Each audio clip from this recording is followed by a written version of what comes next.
Hi friends, welcome to Yummy Cooking. இன்னைக்கு நம்ம Yummy Cookingல Deepavali ஸ்பெஷலா சோமாஸ் எப்படி செய்யறதுன்னு பார்க்க போறோம். நல்லா மொறுமொறுப்பான கிறிஸ்பியான சோமாஸ் எப்படி செய்யறதுன்னு பார்க்கலாம். அதுக்கு முன்னாடி இந்த மாதிரி யம்மியான ரெசிபிஸ் பார்க்கிறதுக்கு நம்ம Yummy Cooking சேனலை சப்ஸ்கிரைப் பண்ணிக்கோங்க. மறக்காம பெல் பட்டனை கிளிக் பண்ணிக்கோங்க. இப்போ சோமாஸ் எப்படி செய்யறதுன்னு பார்க்கலாம். நல்லா மொறுமொறுப்பான சோமாஸ் செய்யறதுக்கு ஃபர்ஸ்ட் 2 கப் அளவுக்கு மைதா மாவு எடுத்துக்கோங்க. இது கூட தேவையான அளவுக்கு உப்பு சேர்த்துக்கோங்க. இப்போ உப்பு மாவு ஃபுல்லா நல்லா மிக்ஸ் ஆகுற அளவுக்கு கலந்து விட்டுக்கோங்க. நல்லா மிக்ஸ் பண்ணியாச்சு. அடுத்து இதுல கொஞ்சம் கொஞ்சமா தண்ணி சேர்த்து நல்லா சாஃப்டா பிசைஞ்சுக்கோங்க. மாவு ரொம்ப டைட்டாவும் இருக்கக்கூடாது, அதே டைம்ல ரொம்ப தண்ணியாவும் இருக்கக்கூடாது. ஸோ நீங்க கொஞ்சம் கொஞ்சமா தண்ணி ஆட் பண்ணி நல்லா சாஃப்டா பிசைஞ்சு எடுத்துக்கோங்க.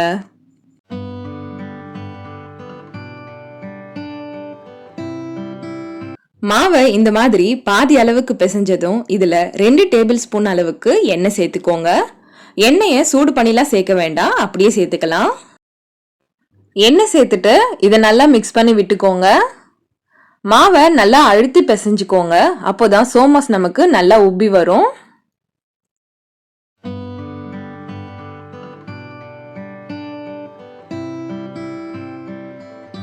இப்போ நம்ம சோமாஸ்க்கு மாவு ரெடி பண்ணியாச்சு. இதை நீங்க டச் பண்ணும்போது இந்த அளவுக்கு நல்லா சாஃப்டா இருக்கணும். இப்போ ஒரு தட்டு போட்டு இதை மூடி வச்சு 10 நிமிஷத்துக்கு ஊற விட்டுடுங்க. அடுத்து சோமாஸ்க்கு ஸ்டஃபிங் ரெடி பண்ணிடலாம். அதுக்கு ஒரு மிக்ஸி ஜார்ல 1 கப் அளவுக்கு உடைச்ச கடலை எடுத்துக்கோங்க. இது கூடவே வாசனைக்காக 2 ஏலக்காய் சேர்த்துக்கோங்க. இப்போ இது ரொம்ப நைஸா அரைக்காம இந்த அளவுக்கு கொரகொரப்பா அரைச்சி எடுத்துக்கோங்க. அடுத்து நம்ம ரவையை வறுத்து எடுத்துக்கலாம். அதுக்கு 1 கப் அளவுக்கு ரவை எடுத்துக்கோங்க. ஸ்டவ்வை மீடியம் ஃப்ளேம்ல வச்சுட்டு ரவை நல்லா சூடாகிற அளவுக்கு வறுத்து எடுத்துக்கோங்க. ரவையோட கலர் மாறக்கூடாது, இந்த மாதிரி கண்டினியூஸா கலந்து விட்டுட்டே இருங்க. இப்போ ரவை நல்லா சூடாயிடுச்சு. இதை வேற பிளேட்டுக்கு மாத்தி வச்சிடுங்க. அடுத்து அரை மூடி துருவன தேங்காய் சேர்த்துக்கோங்க. இப்போ தேங்காயில இருக்க ஈரம் போற அளவுக்கு தேங்காயை நல்லா வறுத்து எடுத்துக்கோங்க.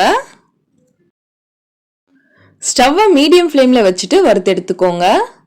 நீங்க டெசிகேட்டட் கோகோனட் இருந்தாலும் யூஸ் பண்ணிக்கலாம். நம்ம இன்னைக்கு ஃப்ரெஷ் கோகோனட்டை தான் வறுத்துட்டு யூஸ் பண்ண போறோம். அப்போதான் சோமாஸ் ரொம்ப நாளுக்கு கெட்டு போகாம இருக்கும். இப்போ தேங்காய் ஈரம் இல்லாம நல்லா வறுபட்டுடுச்சு. இதை வேற பிளேட்டுக்கு மாத்தி வச்சிடுங்க. அடுத்து ஒரு மிக்சிங் பவுல் எடுத்துக்கோங்க. இதுல நம்ம வறுத்து வச்சிருந்த ரவையை சேர்த்துக்கோங்க. இது கூடவே நம்ம வறுத்து வச்சிருந்த தேங்காய் சேர்த்துக்கோங்க. அடுத்து நம்ம அரைச்சி வச்சிருந்த உடைச்ச கடலையும் இதுல சேர்த்துக்கோங்க. இது கூடவே 1 கப் அளவுக்கு சுகர் ஆட் பண்ணிக்கோங்க. இப்போ இதையெல்லாம் ஒன்னா சேர்த்து நல்லா மிக்ஸ் பண்ணி விட்டுக்கோங்க. இந்த எல்லா இன்கிரீடியன்ட்ஸுமே நான் சொன்ன அளவுகள்ல சேர்த்துக்கோங்க, அப்போதான் ஸ்டஃபிங் நல்லா டேஸ்டா இருக்கும். இதுல சுகரை நம்ம டைரக்டாவே ஆட் பண்ணிக்கலாம், பவுடர் ஆக்கிட்டு ஆட் பண்ண வேண்டாம். இதை நம்ம ஃப்ரை பண்ணி எடுக்கும்போது இதுல இருக்க சுகர் மெல்ட் ஆயிட்டு இந்த ஸ்டஃபிங்கோட நல்லா மிக்ஸ் ஆயிடும். நீங்க சாப்பிடும்போது உங்களுக்கு சுகர் தனியா தெரியாது. இப்போ நம்ம சோமாஸோட ஸ்டஃபிங் ரெடி ஆயிடுச்சு. அடுத்து நம்ம சோமாஸ் செய்ய ஸ்டார்ட் பண்ணிடலாம். இப்போ பாருங்க, மாவு நல்லா ஊறி சாஃப்டா இருக்கு. இப்போ பூரி செய்யறதுக்கு மாவு எடுக்கிற மாதிரி கொஞ்சமா மாவு எடுத்துக்கோங்க. மீதி மாவை தட்டு போட்டு மூடி வைங்க, அப்போதான் காயாம இருக்கும். இப்போ இதை இந்த மாதிரி உருட்டிட்டு லைட்டா ஃபிளாட் பண்ணிட்டு சப்பாத்திக்கு ரோல் பண்ற மாதிரி பண்ண போறோம். மாவு ஒட்டாம இருக்கிறதுக்காக கொஞ்சமா மைதா மாவுல டச் பண்ணி எடுத்துக்கோங்க. இப்போ இதை சப்பாத்திக்கு ரோல் பண்ற மாதிரி நல்லா ரோல் பண்ணிக்கோங்க. மாவு திக்கா இருக்க மாதிரி ரோல் பண்ணக்கூடாது, நல்லா தின்னா பண்ணிக்கோங்க, அப்போதான் சோமாஸ் நல்லா கிறிஸ்பியா இருக்கும். இப்போ நல்லா மெலிசா ரோல் பண்ணிட்டு நம்ம வீட்டில் இருக்க டிஃபன் பாக்ஸ் வச்சு இந்த மாதிரி ஷேப்பா கட் பண்ணிக்கோங்க. அப்போதான் நம்ம செய்யற எல்லா சோமாஸும் ஈவனா ஒரே சைஸ்லயே இருக்கும். இப்ப பாத்தீங்கன்னா உங்களுக்கே தெரியும், இந்த அளவுக்கு நல்லா மெலிசா ரோல் பண்ணிக்கோங்க, அப்போதான் சோமாஸ் நல்லா கிறிஸ்பியா இருக்கும். அடுத்து இதுல ஸ்டஃபிங் வச்சுட்டு க்ளோஸ் பண்ணிடலாம். ஸ்டஃபிங் அதிகமா வச்சிட்டீங்கன்னா க்ளோஸ் பண்றதுக்கு கஷ்டமா இருக்கும், க்ளோஸ் பண்ண முடியாது. ஸோ நீங்க கம்மியா வச்சுட்டு மடிச்சு விட்டுடுங்க. இப்போ இந்த ஓரங்களை எந்த ஓப்பனும் இல்லாம இந்த மாதிரி டைட்டா பிரஸ் பண்ணி விட்டுக்கோங்க. இப்போ நல்லா டைட்டா அழுத்தி பிரஸ் பண்ணி விட்டாச்சு. இது நம்ம கையிலேயே டிசைன் பண்ண போறோம். நம்ம நல்லா அழுத்தி பிரஸ் பண்ணி விட்டுருக்கோம் இல்லையா ஓரங்கள், அந்த ஓரத்துல இருக்க மாவை இந்த மாதிரி கொஞ்சம் கொஞ்சமா எடுத்து மடிச்சு விட்டுக்கோங்க. இந்த மாதிரி மடிச்சு விடும்போது அழகான டிசைன் உங்களுக்கு கிடைக்கும். இது நீங்க ஃபர்ஸ்ட் டைம் பண்ணும்போது சரியா வராத மாதிரி இருக்கும், அடுத்தடுத்து பண்ணும்போது உங்களுக்கு ரொம்பவே ஈஸியா இருக்கும். இப்போ நம்ம சோமாஸ் மோல்ட் இல்லாம கையிலேயே ரெடி பண்ணியாச்சு. நீங்க மோல்ட் யூஸ் பண்ணி பண்றதா இருந்தாலும் பண்ணலாம். அவ்வளவுதாங்க.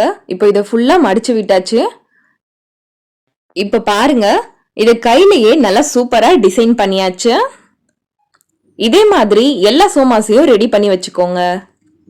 இப்போ எண்ணெய் நல்லா சூடானதும் நம்ம ரெடி பண்ணி வச்சிருக்க சோமாஸ 1 by 1 எண்ணெயில சேர்த்துடுங்க. 5ல இருந்து 6 சோமாஸ ஒரே டைம்லயே நம்ம ஃப்ரை பண்ணி எடுத்துக்கலாம். உங்க கடாய் எந்த அளவுக்கு கொள்ளுமோ அந்த அளவுக்கு நீங்க சோமாஸ் சேர்த்துக்கோங்க. இதை சேர்த்த உடனேயே ஸ்டவ்வை மீடியம் ஃப்ளேம்ல வச்சிடுங்க. இப்போ நம்ம சேர்த்திருக்க சோமாஸ் எல்லாம் எண்ணெயில இருந்து நல்லா மேல கிளம்பி வருது பாருங்க. இந்த டைம்ல இதை 2 பக்கமும் நல்லா திருப்பி விட்டு ஃப்ரை பண்ணி எடுத்துக்கோங்க. ஸ்டவ்வை மீடியம் ஃப்ளேம்ல வச்சுட்டு சோமாஸ் நல்லா கோல்டன் ஃப்ரை ஆகுற வரைக்கும் 2 சைடும் நல்லா திருப்பி விட்டு ஃப்ரை பண்ணிக்கோங்க. அப்போதான் நமக்கு சோமாஸ் நல்லா கிறிஸ்பியா கிடைக்கும்.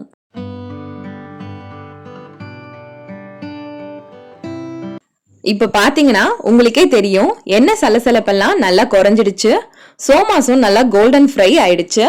இந்த ஸ்டேஜ்ல இதை நம்ம வெளியே எடுத்துடலாம். இப்போ நம்ம சோமாஸ் நல்லா மொறுமொறுப்பா சூப்பரா ரெடி ஆயிடுச்சு. இந்த டிசைன் பாத்தீங்களா, நம்ம கையிலேயே பண்ணது எந்த அளவுக்கு சூப்பரா வந்திருக்குன்னு. இது நல்லா ஆறுனதுக்கு அப்புறம் கவர்ல மாத்திட்டு ஒரு டைட்டான பாக்ஸ்ல க்ளோஸ் பண்ணி வச்சிடுங்க. அப்போதான் சோமாஸ் ரொம்ப நாளுக்கு நல்லா மொறுமொறுப்பா இருக்கும். நீங்களும் கண்டிப்பா இதே மாதிரி ட்ரை பண்ணி பாருங்க. வீட்ல எல்லாரும் ரொம்ப விரும்பி சாப்பிடுவாங்க, ரொம்ப டேஸ்டா இருக்கும். இந்த தீபாவளிக்கு வீட்ல எல்லாருக்கும் இதே மாதிரி சோமாஸ் செஞ்சு கொடுங்க. நான் சொன்ன மெத்தட்ல, நான் சொன்ன மெஷர்மெண்ட்ல செஞ்சீங்கன்னா கண்டிப்பா உங்களுக்கும் நல்லா கிறிஸ்பியான டேஸ்டான சோமாஸ் கிடைக்கும்.